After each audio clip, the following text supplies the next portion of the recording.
ఇది వేమన శతకంలోని ఒక కమ్మని పద్యం అండి.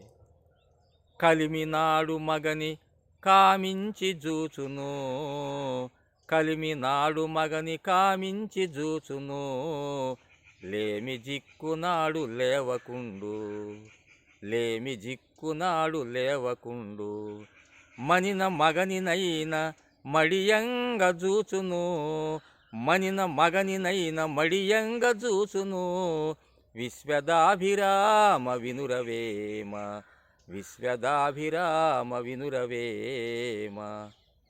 ఏ భార్య అయినా సరేనండి, భర్త బాగా సంపాదించుకొస్తుంటే ఆ భర్తని ప్రేమిస్తుందంటండి.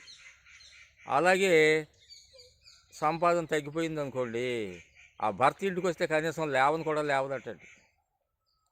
మరి చూసారు ఎంత తేడా వచ్చిందో?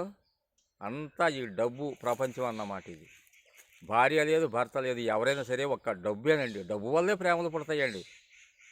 అలాగని లేకపోతే, డబ్బు లేకపోతే బ్రతికున్న భర్తను కూడా చంపడానికి కూడా వెనకాడదంటండి భార్య. చూడండి ఎంత ఉందో. కాబట్టి ప్రతి మనిషి సంపాదించాలి, వేళకు తినాలి, తన అందాన్ని కాపాడుకోవాలండి. అందం తగ్గినా కూడా భార్య కూడా లెక్క చేయదండి. కాబట్టి మన కోసం మనం అందాన్ని తగ్గకుండా చూసుకోవాలి, సంపాదన తగ్గకుండా చూసుకోవాలండి. లేకపోతే కుటుంబంలాగా ఉండదండి.